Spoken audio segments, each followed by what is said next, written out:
Alexandre Lobanov est enterré dans le carré des grands hommes du cimetière de Iaroslavl, à 300 km au nord-est de Moscou. Si nous avons désormais accès à son œuvre, nous en savons peu sur l'homme. Né en URSS en 1924, mort en Russie en 2003, sourd-muet, atteint de troubles mentaux, il a passé la plus grande partie de sa vie à l'hôpital psychiatrique d'Afonino, à une demi-heure de route de Iaroslavl. Sous le lit en fer de l'hôpital, dans le coin de la chambrée qu'il partageait avec une dizaine d'autres patients, il y avait des valises.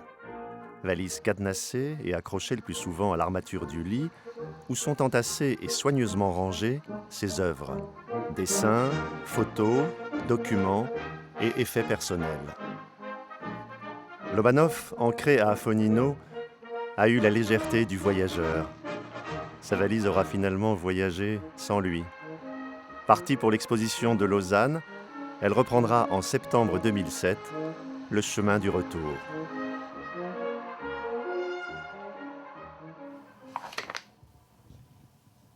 Bon alors, venez voir. C'est une valise qui lui appartenait? Oui, sous son lit. Ça, c'est une valise qui a fait le voyage. Oui. De Mologa Pas de Mologa. Ah, peut-être même de Mologa. Oui, ça c'est possible.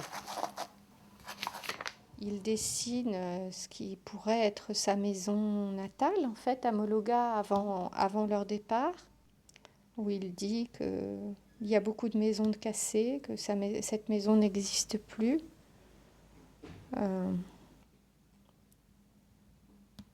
Il mentionne Staline à plusieurs reprises, puisqu'en fait, c'était la figure aussi qui a assis et légitimé le grand projet qui a donné lieu à la destruction de la ville, le projet de la création des barrages sur la Volga.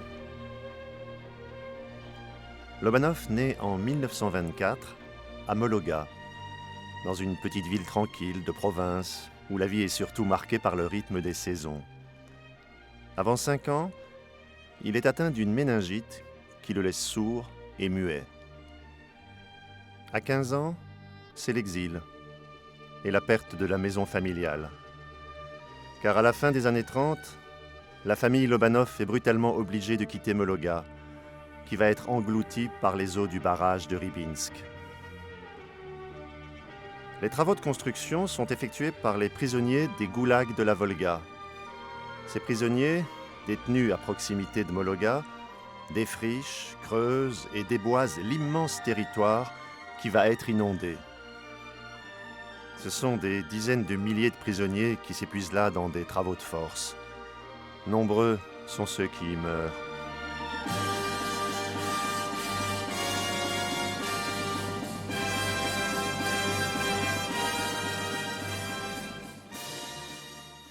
Je pense que ça a été l'un des premiers chocs de sa vie, outre le fait d'assumer, de comprendre l'impact de sa surdité, c'est d'être transporté d'un espace rural paisible et où il y avait de la place pour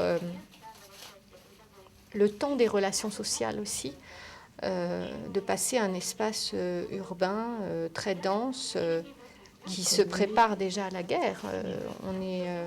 La guerre est sur le point d'être déclarée en Europe et même si l'URSS ne rentrera en guerre que plus tard, qu'en 1941, ce sont des années où la pression de la guerre imminente se fait sentir sur l'espèce de tension qu'il y a dans les rapports sociaux. Alors, ce qui est intéressant, c'est que c'est une des formes conventionnelles de l'usage de la photographie de famille, voilà. Où on va au studio, on se rend au studio pour se faire photographier en posant dans un environnement qui reproduit de façon artificielle, mais visiblement artificielle, des motifs. Alors, ça peut être des motifs bucoliques ou des motifs domestiques, mais le principe de la photo posée, c'est aussi quelque chose qu'il a dû connaître quand il était petit, où les familles, même modestes, se rendaient lors de grandes occasions se faire photographier en groupe ou individuellement des portraits. Et toutes ces photographies étaient en sa possession. Oui. Donc elles devaient servir comme des sources d'inspiration pour... Après, à mon avis, se redécalquer le visage et se les mettait en peinture. Elle l'a bien connu. Видите, ну, как бы он считается, что раз он был в этой больнице, он был больной, он был сумасшедший или дебильный, или как, ну вот, как-то в поведении Сумасшедшим он его. не был.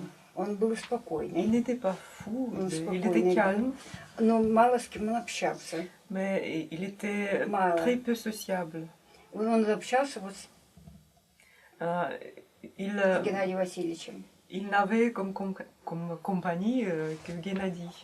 Он возил продукты, а Геннадий работал шофером, а он грузчиком. Et comme Gennady amenait des produits d'alimentation à l'hôpital, il prenait Lobanov pour l'aider, pour charger et décharger. Ну, как-то прямо даже как-то дружили с ним. Et ils se sont devenus amis. Он все ему доверял, Геннадию, все доверял. Et Lobanov confiait beaucoup à Gennady. А так он никому не доверял. Sinon, il n'était pas confiant par rapport aux autres gens. Никому не доверял, никому. Il n'y avait que Gennady à qui il faisait exception. Au milieu des années 1960, Lobanov, enfin apaisé, avait été affecté à des travaux auprès du nouveau chauffeur d'Afonino. Gennady Gerasimov a 25 ans. Une profonde amitié se noue entre les deux hommes. Ils s'entretiendront désormais avec un langage bien à eux.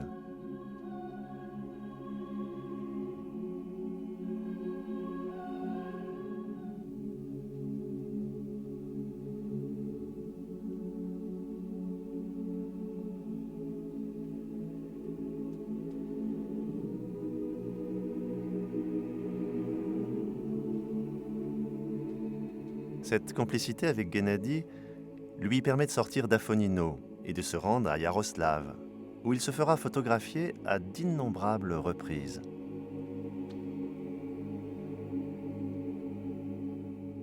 И вот в Ярославле на базе получаем продукты, ему надо сходить купить кисточки или там краски какие-то. Он покажет туда-то, сюда-то, я вам покажу 5 минут, 10, все, прибежит. сам, да, ходил Один, сам. Сходит, найдет и все, спросит все. Par exemple, quand il venait à la base pour prendre des produits, Lobanov expliquait à Gennady qu'il voulait acheter des pinceaux, des stylos. Alors Gennady lui montrait 5 minutes, alors il courait vers le magasin à côté, il achetait lui-même ce qu'il lui fallait et il revenait. Ils ont travaillé ensemble presque 20 ans. Я в Афоне до 40 отработал. Et Gennady a travaillé 40 ans à Afonino. Водителем, Comme chauffeur, 40 ans. Oui, alors, comment il est rentré en contact avec Lobanov? On a donné à Gennady trois ouvriers pour les travaux de Да, manutention. дали как грузчикам. Et Lobanov était un de ces trois. Возили продукты. Et quand il a commencé à dessiner? А он в то время уже рисовал? Да. То есть он раньше начал? Раньше рисовал, вы знаете, рисовать когда он раньше начал? Или a Да, commencé когда avant? он начал, не знаю, когда он поступил у нас. Ну, уже когда со мной работал, он рисовал. Il ne peut pas dire exactement, mais quand il a commencé à travailler avec Gennady, il dessinait déjà. Il y a 20 ans, il dessinait déjà. Il y a 20 ans, il dessinait déjà. Oui, bien sûr. Et les photos, elles datent de quand? А фотографии, вот он сначала рисовал, потом фотографии Нет, стал он писать, рисует, да? сперва на листочек нарисует, Мгм. потом заезжаем в Ярославль, Мгм.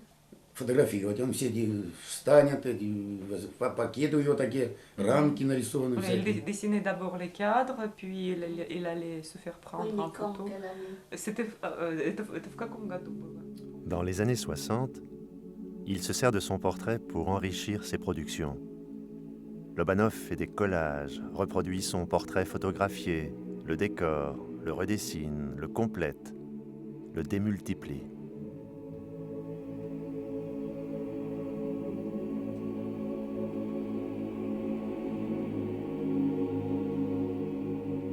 Il commence également à confectionner et à peindre fusils et cadres, grandeur nature, sur papier qu'il coud sur du carton fort et se met finalement en scène au sein de ses propres œuvres.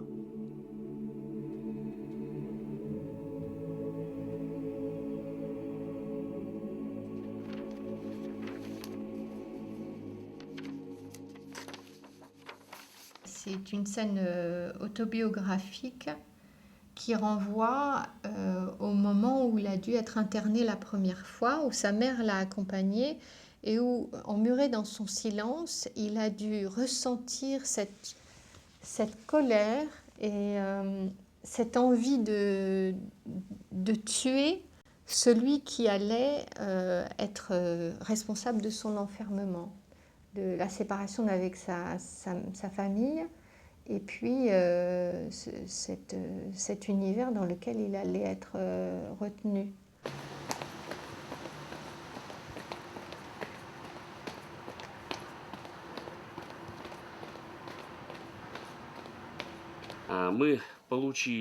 On a reçu provisoirement le dossier médical de Lobanov.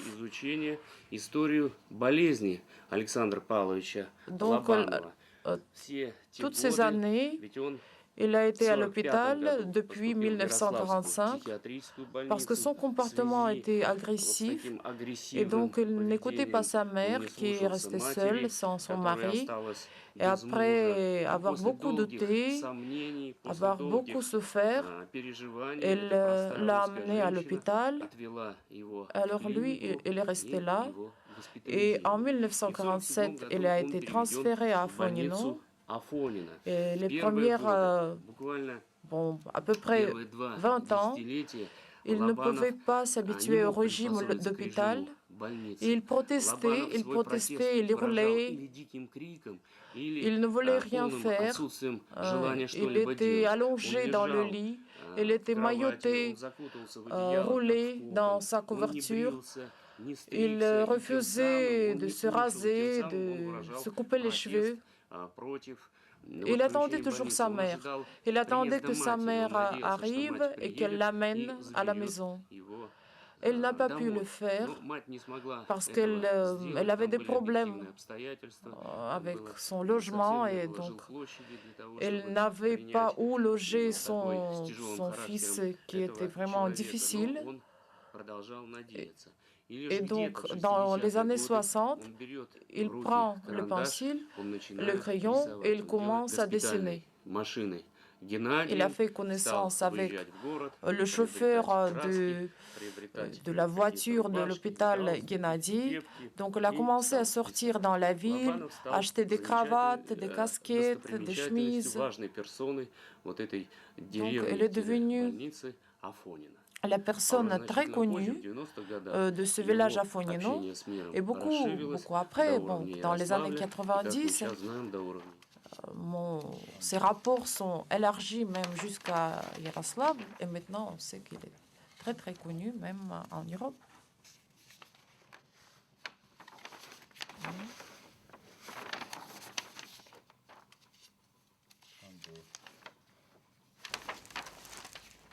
Non, mais ce qui est très intéressant, c'est que Lobanov ait pu mélanger d'une façon aussi forte une certaine tradition graphique de l'illustration slave et puis une iconographie très soviétique qui renvoie à la géographie, à la célébration d'un certain nombre d'idéaux du socialisme.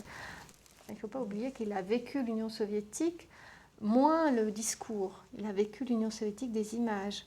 Donc il a probablement été beaucoup plus sensible aux affiches, aux films, à un certain nombre d'illustrations présentes dans les journaux, qu'à la part martelée de cette idéologie qui imprégnait aussi des façons de concevoir, des façons de penser, des façons d'agir. Je pense que l'œuvre de Lobanov est un miroir tendu à l'Union soviétique, au quotidien de l'Union soviétique et à cette dimension parfaitement ordinaire d'un effort de guerre. Donc il y a une très grande légitimité à montrer des armes, oui, bien sûr. Et en fait, il y a plusieurs décennies de calendrier. Donc il y a plus de 20 ans d'éphémérides triées, épluchées.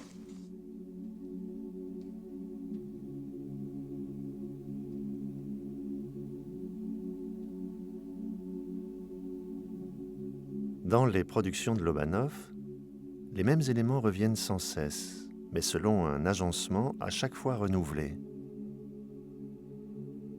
Ainsi, de 1965 au tout début des années 2000, où il cesse de produire, Lobanov s'est inlassablement attelé à dessiner, à colorier et à produire d'innombrables dessins au crayon, à la gouache ou même au bic, dont parfois il extrait l'encre.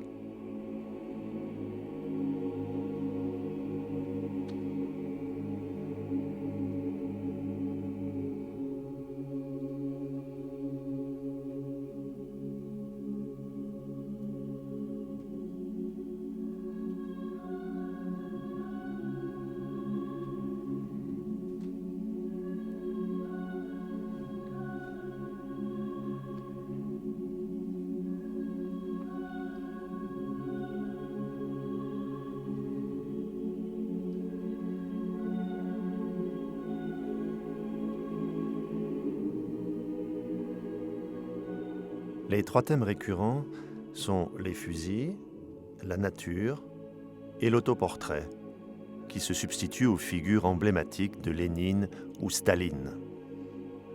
Il a produit toutes sortes de constructions et combinaisons, non pas une répétition fermée, mais sans cesse un travail de recréation à partir de ces éléments qui le fascinent ou l'obsèdent.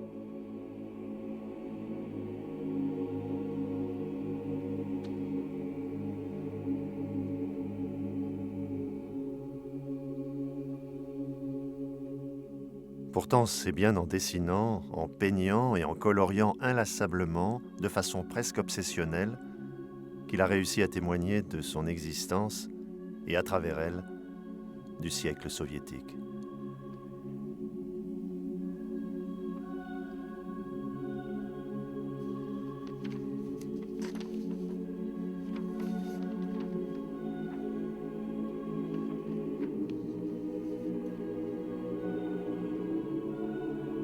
Pour dessiner ces fusils, toujours très riches de détails, il s'inspire directement de ces journaux répertoriant armes de chasse et de guerre qui sont familiers aux Russes.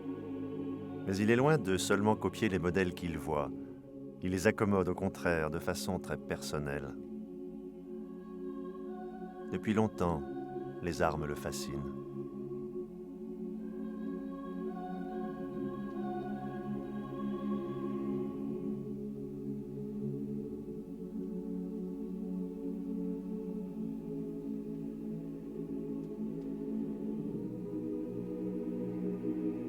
La nature est présentée dans les travaux de Lobanov avec une grande sensibilité, avec tendresse même.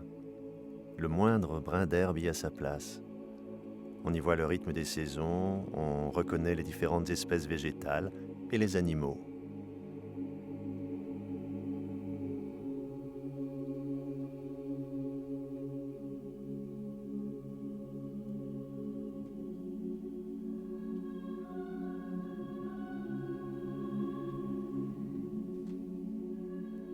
Quant au portrait et autoportrait, c'est toute une affaire. Là aussi, il s'est manifestement inspiré de son environnement et surtout des journaux de propagande.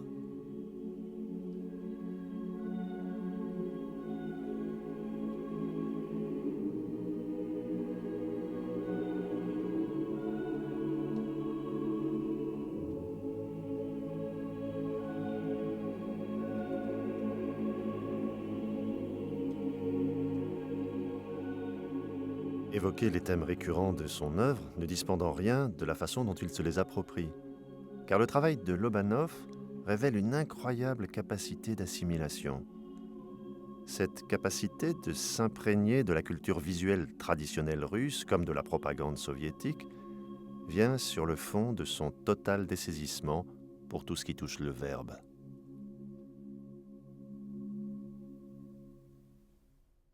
Mais il a une écriture très appliquée qui prouve qu'il a maintenu la maîtrise du graphisme toute sa vie, en fait. Donc je ne pense pas que c'était un analphabète. Il avait probablement des limites dans ses modes d'expression. On le retrouve dans les dessins, ça. Mm-hmm. C'est émouvant. C'est lui qui l'a commandé et fait faire. Et quelle est la photo qui figure sur sa tombe? Ils ont regravé, à mon avis, ils ont copié quelque chose, un de ceux-là, et c'est... gravé directement dans la pierre. Ouais. Oui, ça se conserve mieux, parce que le problème, c'est que ce sont des matériaux qui s'abîment et qui rouillent souvent. Son rasoir, il était toujours impeccablement rasé, donc il devait utiliser de façon quotidienne qui est un objet soviétique. Je me permets de regarder s'il y a la date de fabrication.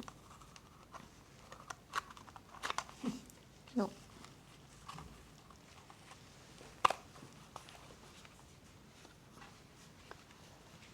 C'est tout à fait étonnant ce télescopage entre l'actualité soviétique et un espace de référence très intime qui est celui de ce qu'il a pu vivre à travers son déplacement et sa solitude à l'hôpital. Et peut-être que le motif de la chasse renvoie à une espèce de nostalgie du temps où il entendait les coups de feu. Parce que c'est très impressionnant pour un petit garçon d'entendre les détonations. Mais peut-être qu'il n'entendait que ça, même après. On n'est jamais totalement sourd. Et donc, si ça dépasse un certain seuil... Enfin, après, on perçoit autrement. Enfin, c'est plus l'oreille interne qui perçoit les sons, mais...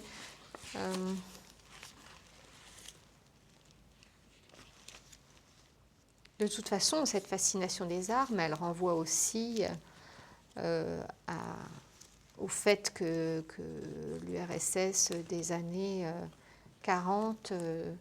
même dès le milieu des années 30, se soit très largement investi dans la production d'armes à feu et que les espaces urbains qu'il a fréquentés ont été aussi marqués par l'implantation d'usines de fabrication d'armement. Tout était organisé autour de l'armement. Et la présence des militaires et la période de la guerre a probablement participé à amplifier encore... le fait que ce soit des images marquantes. Je pense que c'est un miroir tendu à la réalité à laquelle il participe et dans laquelle il vit, où il voit des choses qui relèvent de registres tellement différents qu'on ne peut pas caser ensemble ces images-là, qui sont totalement artificielles parce qu'elles ne sont vécues que par une toute petite partie de la population. Et puis ces images-là qui renvoient à un quotidien martelé aussi à travers les informations, la presse. Je pense que l'œuvre de Lobanov est un miroir tendu à l'Union soviétique, au quotidien de l'Union soviétique et à cette dimension parfaitement ordinaire d'un effort de guerre. Je ne pense pas que ce soit un discours critique. Il y a énormément de sincérité. Non, je pense que il ne fait que mettre en image une certaine forme de légitimité de l'armée, des armes, de la guerre. Il faut pas oublier. L'occupation principale de l'Union soviétique. Начинается Родина с картинки в твоем букваре. хороших и верных товарищей, живущих в соседнем дворе. А может, она начинается с той песни, что пела нам мать, с того, что в любых испытаниях у нас никому не отнять. С чего начинается Родина? С заветной скамьи у ворот, с той самой березки, что в ополе под ветром склоняясь растет. А может, она начинается с весенней запевки скворца и с этой дороги проселочной, которой не видно конца. С чего начинается Родина? С окошек горящих вдали. C'est une page qui est consacrée à l'illustration du confort et de l'aisance du peuple soviétique, qui montre à la fois l'archétype d'un intérieur domestique des années 60, l'urbanisation en marche avec un certain nombre de petites maisons construites en béton, qui sont le symbole aussi d'un processus urbanistique en cours. Et au dos, on trouve en fait un dessin qui renvoie symboliquement au revers de cette société idéale que les journaux construisent à grands coups de clichés noirs et blancs, qui est cette obsession, cet investissement dans l'équipement militaire et cet effort de guerre ou cet effort d'armement qui était celui de l'Union soviétique de l'époque. L'Union soviétique s'est confortablement installée dans une logique, dans une image de vainqueur de la Deuxième Guerre mondiale, par les armes, par l'effort et le sacrifice de guerre. Donc il y a une très grande légitimité de ce discours de la conquête, du mieux-être par les armes. Il n'y a rien de... L'armée, ce n'est pas quelque chose qu'on cache. C'est extrêmement noble ou prestigieux de faire des études dans des lycées ou dans des écoles militaires. C'est extrêmement prestigieux de faire une carrière dans l'armée. Les officiels militaires sont présents sur les tribunes politiques. Donc l'armée est présente au cœur du quotidien des... Oui, les ordres les ordres les prestigieux sont ceux qui sont décernés pour fait d'armes. Donc il y a une très grande légitimité à montrer des armes. Oui, bien sûr, c'est pas un porte-à-faux. Il n'est pas en porte-à-faux avec son époque, pas du tout.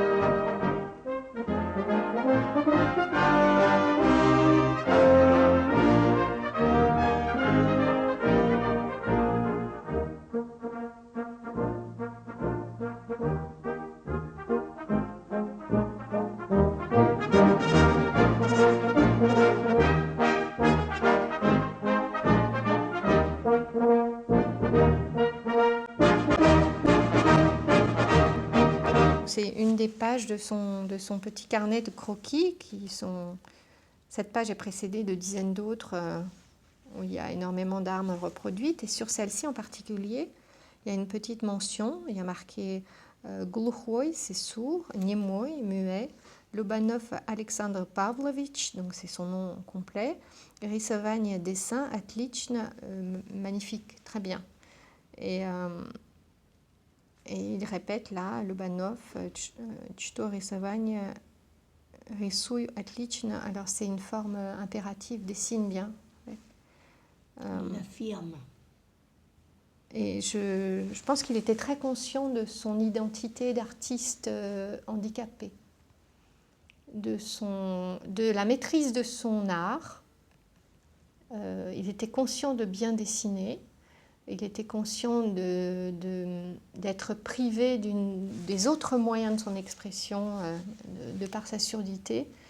Moi, ce qui me fascine, c'est qu'on a toujours une vision de l'Union soviétique comme un espace d'enfermement, bon, ça c'est pas forcément à tort, mais de privation de liberté. Et ce dont on s'aperçoit, c'est que c'est un artiste handicapé qui a passé la plus grande partie de sa vie dans un établissement fermé et qui a eu la possibilité de s'exprimer et de produire une œuvre extrêmement foisonnante, extrêmement riche et un nombre de dessins, de peintures absolument vertigineux.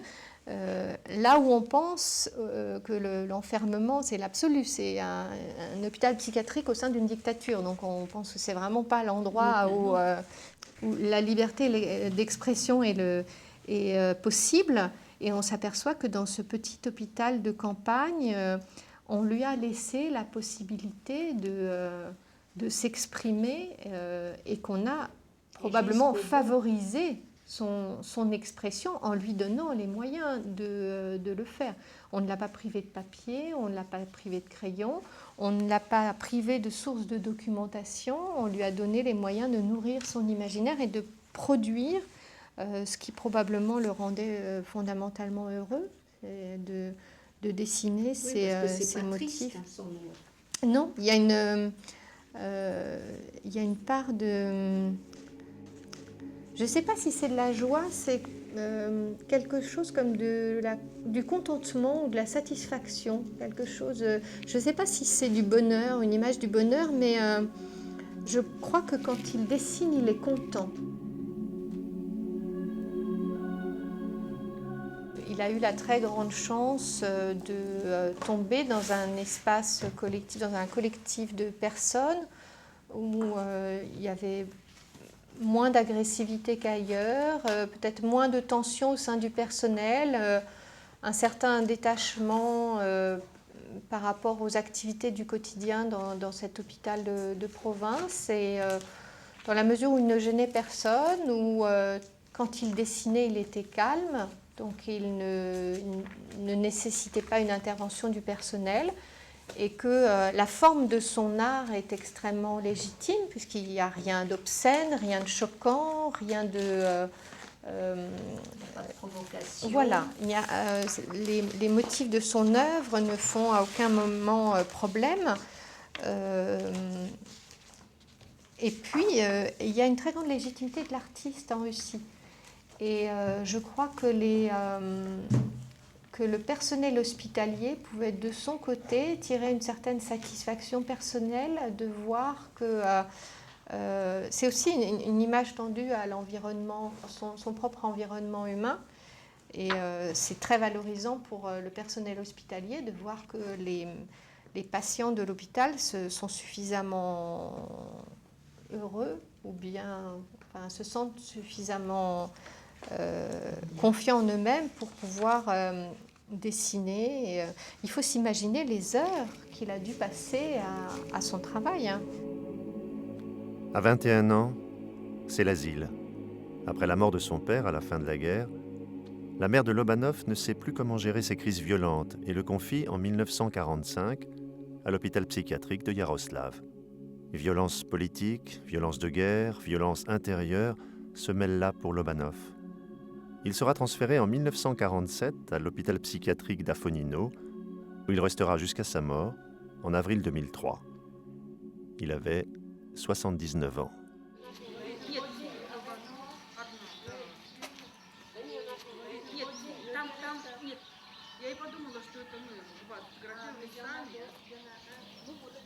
Alexandre Pavlovitch Lobanov est un véritable artiste, libre, face à la nature, face aux images qu'il traite, face à lui-même. C'est un coloriste auquel les couleurs s'imposent avec le jeu de leur rapport. Que sa pathologie transparaisse dans son œuvre n'empêche pas celle-ci de témoigner d'une véritable liberté. Liberté d'autant plus paradoxale qu'elle a réussi à s'exprimer en milieu asilaire, au cœur de l'Union soviétique. Entre sa maladie et son environnement, on pourrait en effet s'attendre à ce qu'il n'y ait plus rien. Et pourtant tout se passe comme si, ayant frôlé le néant, il se révélait capable de le transfigurer dans la plénitude d'une œuvre. Son travail est construit avec de pauvres moyens, ce que lui laisse son handicap et son enfermement, ce que lui laisse son environnement matériel et culturel. Mais en apprivoisant son indigence, il construit et nous offre une vision du monde en atteignant là de façon ultime une forme singulière de grandeur. Son œuvre représente plus de 500 dessins coloriés et quelques 700 photos.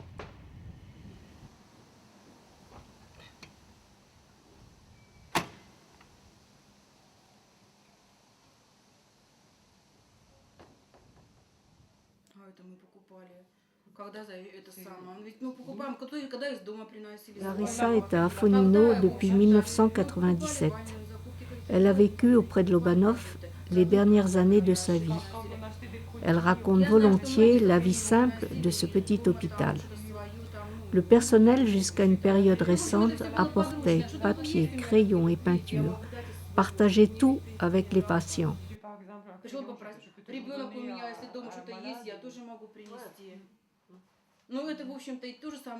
Le personnel de l'hôpital s'est aussi demandé pourquoi les toutes dernières années, certains se sont empressés de retirer à Alexandre Lobanov la totalité de ses œuvres.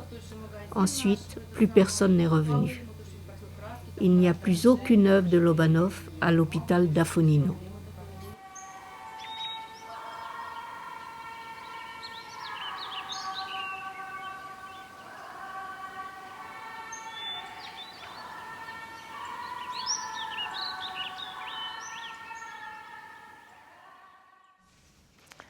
Ce n'est pas une apologie du socialisme ou de l'Union soviétique que Lobanov véhicule.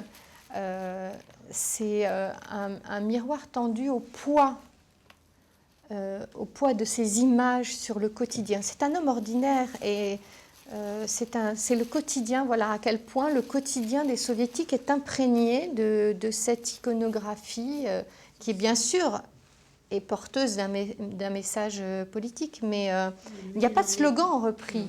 Je pense qu'il est impensable que Lobanov ne soit montré qu'à l'extérieur.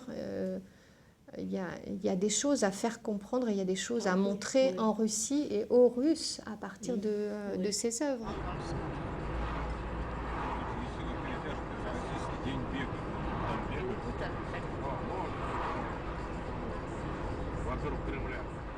C'est lourd. Hein. Oui, c'est lourd. Hein? 25 kilos. Oui, je pense que c'est plus. Hein? Non. C'est un grand honneur d'ouvrir cette valise chez toi. Chez nous, on aime les gens qui ne sont pas intelligents, qui sont plus simples, qui sont étranges et qui, comme lui, par exemple, qui dessinent tout le temps, font quelque chose. Ça fait partie de l'esprit orthodoxe un peu. Je pense que lui, il porte un message, oui. Parce que avec le fusil, c'est un héros de Dostoïevski en fait. C'est pourquoi je pense, premièrement, il y a ce type d'un fou qui dit la vérité toujours. Ah, tu veux que... Ah oui, il y a un autre. Et puis, donc, il y a ce fameux livre Idiote de Dostoïevski, quand quelqu'un qui est aussi fou, qui dit la vérité et qui est le nouveau Christ, etc., etc. C'est cette idée que quelqu'un qui est le plus misérable, qui va sauver... Bon. Et donc, là, celui-là, elle ne va pas sauver, mais je veux dire que c'est une image de quelqu'un qui est tout à fait sans sécurité, lui. Il a le visage vraiment de quelqu'un très naïf. Bon. Et en même temps, sans défense. Voilà. Et qui porte le fusil en même temps. Et donc, c'est là une contradiction. Et je pense qu'on peut parler beaucoup là-dessus. En fait, il écrit Son écriture est une écriture d'enfant. Mais il écrit, ce ne sont pas des propositions, ce sont vraiment des morceaux, des fragments. L'année 40, Moscou, les bateaux à Zagorsk, un ouvrier, muet, une illumination, sur, pourquoi sur, puis le nom de Vrachilov. Ouais, voilà. Le fusil, Staline, le frère, Staline, les frères, Staline, le fusil, Staline, le père, Staline, nous, d'un garçon, Staline. En fait, c'est vraiment l'écriture d'un fou. C'est l'écriture d'un fou, mais vraiment, c'est une écriture qui plaque la propagande soviétique. À ce moment-là aussi, parce qu'il avait vraiment... il était plaqué sur le nom de Staline et toujours le répétait. Comme on le répétait par la radio, par la télé, etc. Et il écrit partout son nom. Donc c'est vrai qu'il voulait trouver soi-même. Il écrit partout son nom. Lobanov, le dessin. Lobanov, les fusils. Et puis Lobanov, le fusil. Et après, Kuba. Muet, sourd, muet. Il l'écrit.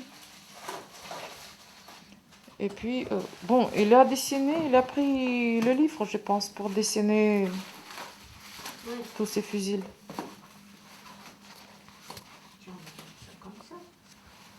Voilà, c'était très précieux pour lui, je pense. Parce que là, partout, il dessine, il répète. C'était une seule chose qui se répétait.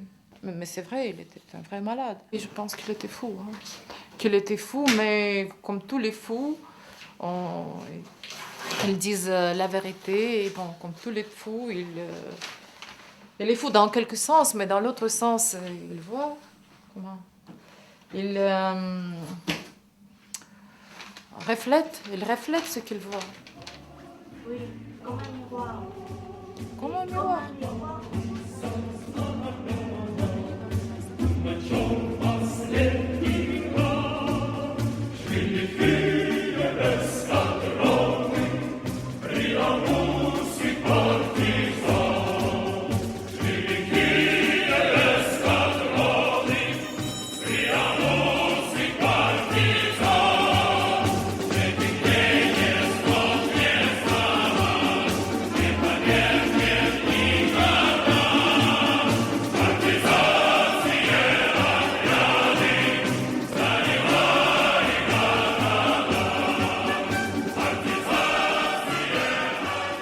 Pour ce qui est de l'histoire de sa vie, on sait peu de choses. On ne dispose que des éléments consignés dans ses dossiers médicaux et des souvenirs des soignants. Et au-delà de son histoire personnelle, qu'en est-il de son lien avec son époque ? Il ne semble pas que sa maladie l'ait abstraite des événements politiques qui ont tissé l'histoire de la Russie au XXe siècle, mais plutôt que celle-ci l'a mis en résonance d'une façon singulière avec ces événements.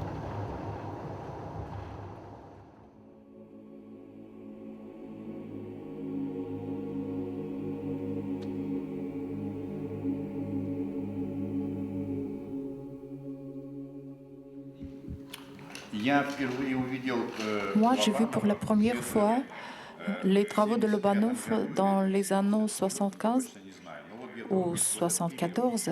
Moi, je ne me souviens plus exactement. C'est justement à ce moment-là que Lobanov travaillait plus intensément. Et ces travaux, ils se trouvaient partout. Dans les greniers, dans toutes les salles de l'hôpital. On retrouvait partout ces dessins. Et donc ces dessins, je les retrouvais chez les gens tout à fait simples, les gens qui travaillaient à l'hôpital, les paysans, chez les paysans, mais ce n'était pas comme les icônes. Mais je les voyais partout. Et moi, je pensais, mais qu'est-ce que ça signifie? Moi, j'étais frappée par ces travaux parce que c'était extraordinaire. Jamais je n'ai rencontré de dessin pareil. Premièrement, je ne trouvais rien de quelque chose qui me paraissait marquant pour les peintres. Mais en même temps, c'était très très particulier. On parlait beaucoup du miracle qui s'est produit avec Lobanov, qui était d'abord, elle était très difficile. C'était un malade difficile, mais après, elle a commencé à dessiner. Premièrement, elle posait le problème pour l'hôpital. Mais après, quand il a commencé à dessiner, il a laissé sa trace et on les retrouve partout, ces dessins. Et ces dessins sur les papiers, ils sont parfois couverts du plastique pour les protéger.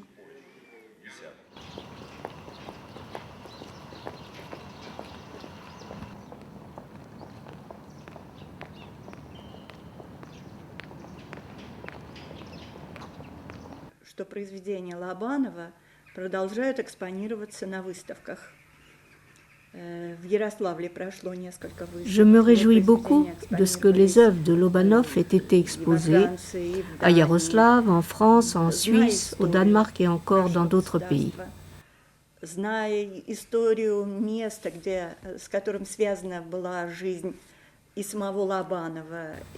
Compte tenu des origines de Lobanov et de sa vie, on peut dire que cette œuvre parle beaucoup plus de l'histoire de la Russie et de notre tragédie que bien des œuvres d'artistes professionnels. Может сказать об эпохе, о времени, о судьбе поколений, о трагедии нашего государства и его людей. Сейчас снимается фильм. Он как бы вбирает. Pour la réalisation de ce film, de nouveaux éléments ont été collectés qui élargissent nos connaissances, non seulement sur la vie et l'œuvre de Lobanov, mais aussi sur une page de l'histoire de notre pays. Дает возможность соприкоснуться с разными страницами истории. И в комплексе, в принципе, вот в контексте всего этого материала еще более значимым становится творческое наследие этого, но я говорю художника, потому что действительно художника, потому что здесь язык образа. C'est vraiment l'œuvre d'un grand artiste, par ses qualités esthétiques et créatives, et en même temps un document historique. Это и произведение.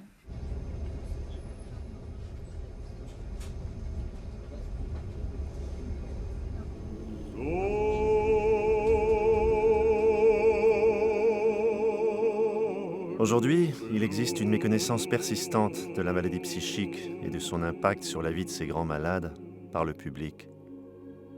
La confusion s'accentue et parfois même est exploitée quand surgit une œuvre asilaire et rare comme les celles de Lobanov.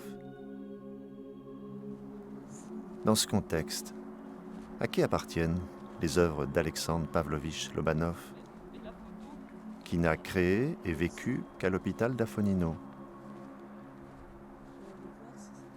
Alexandre Lobanov a été officiellement oublié jusqu'à la fin août 1999, où enfin, il reçut du musée de Yaroslav, grâce à Igné, pour ses 75 ans, son passeport et une retraite.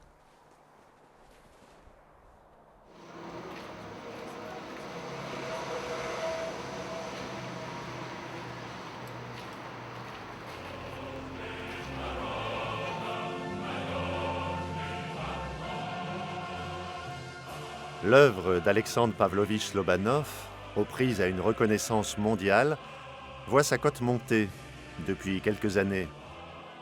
Les collectionneurs et autres marchands se pressent pour acquérir au moindre prix quelques travaux de cette œuvre unique. À qui devraient revenir les produits croissants de cette renommée ?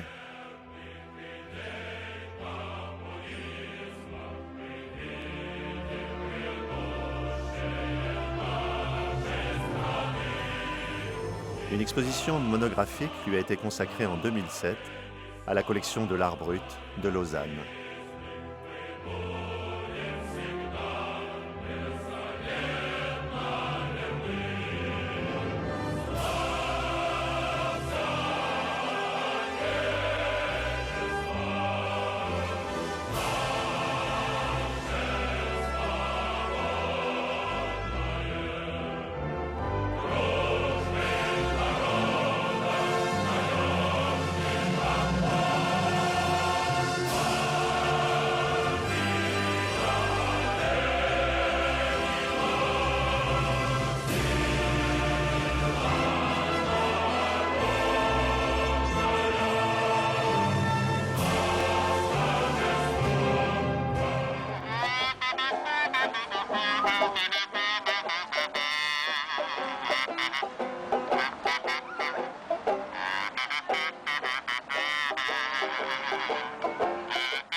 Хорошо, что ты такое.